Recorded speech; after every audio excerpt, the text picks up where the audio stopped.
வணக்கம் நண்பர்களே, முக்கியமான சில செய்திகளை இந்த பதிவில் பார்க்க போகிறோம். முதல் செய்தி, பழனி கோவிலுக்கு சொந்தமான ஒரு நிலம் 100 கோடி ரூபாய் மதிப்பிலான நிலத்தை 2 கோடி ரூபாய்க்கு பதிவு செய்து கொடுத்த பதிவாளர் சஸ்பெண்ட் செய்யப்பட்டிருக்காரு.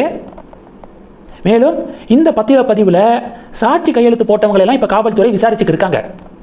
திமுகவுடைய கவுன்சிலர் ஒருத்தர் சாட்சி கையெழுத்து போட்டிருக்காரு அப்படின்னு நியூஸ் எல்லாம் வந்துக்கு இருக்கு.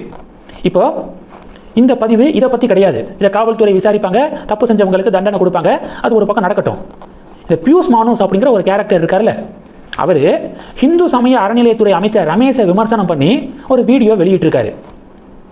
ரமேஷ் அவர்கள் பிராமண சமூகத்தை சேர்ந்தவர். பியூஸ் மானூஸ் சொல்கிறாரு, அவா புத்தியை காமிச்சிட்டீங்க, இதனால தான் கோவிலுடைய கண்ட்ரோல் அவா கிட்ட இருக்கவே கூடாதுன்னு நாங்கள் சொல்கிறோம் அப்படின்னு வார்த்தைகளை பயன்படுத்தியிருக்காரு.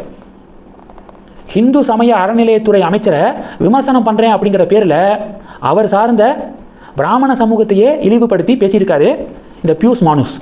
இந்த நில மோசடி வழக்கில் மினிஸ்டரை தொடர்பு படுத்தி பதிவு போட்டவங்க ஒருத்தங்க கைது செய்யப்பட்டிருக்காங்க. இங்கே பியூஸ் மானூஸ் என்ன பண்ணியிருக்காரு, மினிஸ்டரையும் தொடர்பு படுத்தி பேசியிருக்காரு, மினிஸ்டர் சார்ந்த சமுதாயத்தையும் தொடர்பு படுத்தி இழிவுபடுத்தி பேசியிருக்காரு. ஏன் இப்போ வரைக்கும் பியூஸ் மானூஸை கைது பண்ணலை? உடனே இந்த ஆளை பிடிச்சி உள்ள தூக்கி போடுங்க அப்படின்னு கமெண்ட் செக்ஷனில் பொதுமக்கள் பதிவுகள் போடுறத பார்க்குறோம். இது ஒன்று. ரெண்டாவது என்ன பார்க்க போகிறோம், இந்தியா மிகப்பெரிய சாதனை படைச்சிருக்குங்க. நேற்று விக்ரம் 1 அப்படின்னு சொல்லப்படக்கூடிய ஸ்பேஸ் செக்டாரில் first time private orbital rocket launch செய்யப்பட்டிருக்கு. 2018 இஸ்ரோவில் பணிபுரிந்த 2 இளைஞர்கள் வெளியில் வராங்க. வெளியில் வந்து ஒரு ஸ்பேஸ் ஸ்டார்ட் அப்பை தொடங்குறாங்க. அதுக்கு பேர் ஸ்கை ரூட், ஒரு ப்ரைவேட் ஏரோஸ்பேஸ் நிறுவனம்.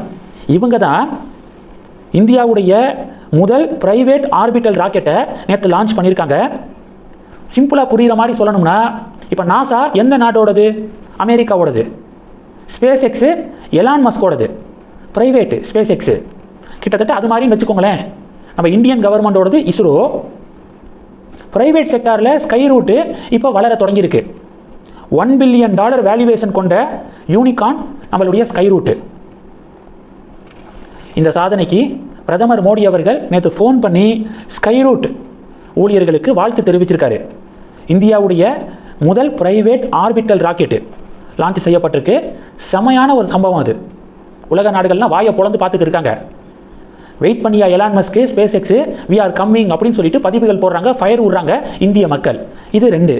மூணாவது என்ன பார்க்க போகிறோம், உமா ஆனந்தன் இருக்காங்களே, பாஜகவுடைய கவுன்சிலர். அவங்க பிஜேபியில் தான் இருக்காங்க, ஆனால் அண்ணாமலைக்கு இப்போயும் சப்போர்ட் பண்ணுறாங்க. ஒரு யூடியூப் சேனலுக்கு நேர்காணல் கொடுத்துருக்காங்க. அதில் சொல்கிறாங்க, அண்ணாமலை பிஜேபி மாநில தலைவராக இருந்தபோது உமா ஆனந்தனுக்கு கட்சி ரீதியான ஒரு பதவி கொடுக்க முன் வந்ததாகவும், ஆனால் பிஜேபியில் இருக்கக்கூடிய இன்னொரு புள்ளி உள்ளதை தலையிட்டு அதை தடுத்ததாகவும் சொல்லியிருக்காங்க உமா ஆனந்தன். ஒரு முறை அண்ணாமலை கிட்ட வந்து மெசேஜ் அனுப்புனாங்களாம், தம்பி அண்ணாமலை, பாஜகவுடைய மாநில தலைவராக தமிழகத்தில் செய்ய முடியாத ஒரே விஷயம் உமா ஆனந்தனுக்கு கட்சியில் பதவி வாங்கி தரது அப்படின்னு சொல்லிட்டு வருத்தத்தோட அண்ணாமலைக்கு பதிவிட்டிருக்காங்க, மெசேஜ் பண்ணியிருக்காங்க. அதுக்கு அண்ணன் ஒத்துக்கிறேங்க்கா அப்படின்னு சொல்லிட்டு தன்மையோட பதில் சொல்லியிருக்காரு. அப்போது எந்த அளவுக்கு தமிழக பாஜகவில் இருக்கக்கூடிய சில புள்ளிகள் அண்ணாமலையுடைய நிர்வாக விஷயத்தில் தலையிட்டிருப்பாங்கிறத யோசிச்சு பாருங்களேன். நான் பல வாட்டி சொன்னேன், அண்ணாமலை மறுபடியும் பாஜக மாநில தலைவராக வந்தால் எல்லாமே சரியாயிரும், மறுபடியும் கட்சியை வேகமாக அண்ணாமலை வளர்த்துருவார் அப்படின்னு ஆரம்பத்தில் நான் கூட பேசியிருக்கேன். ஆனால் நாள் போக போக தான் புரிஞ்சிச்சு, சுயநல கும்பல், நிறையா கும்பல் சுற்றி இருக்காங்க. இந்த கும்பல் அண்ணாமலையை எதுவும் பண்ண விட மாட்டாங்க. எங்களை கேட்காம அண்ணாமலை அந்த முடிவு எடுக்கக்கூடாது, இந்த முடிவு எடுக்கக்கூடாது அப்படின்னு சொல்லிட்டு நெருக்கடி கொடுப்பாங்க. அதுக்கு அண்ணாமலை பிஜேபியை விட்டு வெளியில் வரதே நல்லது அப்படின்னு நம்ம ஆரம்பத்தில் பேசியிருக்கோம். இப்போ உமா ஆனந்தனுடைய இந்த நேர்காணல் நம்ம சொன்னதை உறுதிப்படுத்துது. ஒரு மாநில தலைவர் மிகவும் சிறப்பாக செயல்படக்கூடிய உமா ஆனந்தனுக்கு கட்சியில் ஒரு போஸ்ட் வழங்க முடியலைன்னா லாபி கும்பல் எந்த அளவுக்கு வேலை செஞ்சுருப்பாங்க அப்படிங்கிறத பாருங்கள். ஆலிசா அப்துல்லா இருக்காங்கல்ல, பிஜேபியிலேருந்து விலகி WTL சேர்ந்துருக்காங்க. அவங்களும் இதை கன்ஃபார்ம் பண்ணியிருக்காங்க. நண்டு கதை இருக்குல்ல, ஒரு சட்டிக்குள்ளே நிறையா நண்டுகளை தூக்கி போட்டால் ஒவ்வொன்றும் மேலே ஏற ட்ரை பண்ணும், ஒரு நண்டு இன்னொரு நண்டை கீழே தள்ளிவிடும். இப்படி கடைசியில் எந்த நண்டும் மேலே ஏறவே ஏறாது. ஒவ்வொன்றும் ஒவ்வொரு நண்டை பிடிச்சி கீழே இழுக்கிறேன் அப்படிங்கிற பேரில் எதுவும் முன்னேறாது. அப்போ அப்படிங்கிற ஒரு கதை. அதுதான் தமிழக பாஜகக்குள்ளே நடக்குது. யாருக்கும் எந்த பொறுப்பும் கடத்திடக்கூடாது, எங்களுக்கு மட்டும்தான் பொறுப்பு இருக்கணும் அப்படின்னு ஒரு கும்பல் செயல்படுது அப்படின்னு ஆலிசா அப்துல்லா சமீபத்தில் அவங்களும் ஒரு நேர்காணலில் சொல்லியிருக்காங்க. அண்ணே தமிழக பாஜகவை விட்டு வெளியில் வந்தது ரொம்ப சந்தோஷம் அப்படின்னு இதெல்லாம் கேட்டு முடிச்சுட்டு வாலண்டியர்ஸு சந்தோஷப்படுறாங்க. இந்த செய்திகளை பற்றி உங்களுடைய பார்வைகளை மறக்காமல் கமெண்ட் பண்ணுங்கள். தொடர்ந்து கணக்கில் இருங்க. அடுத்தடுத்து நிறையா பதிவுகளை பார்க்க போகிறோம். நன்றி. ஜெய் ஹிந்த்.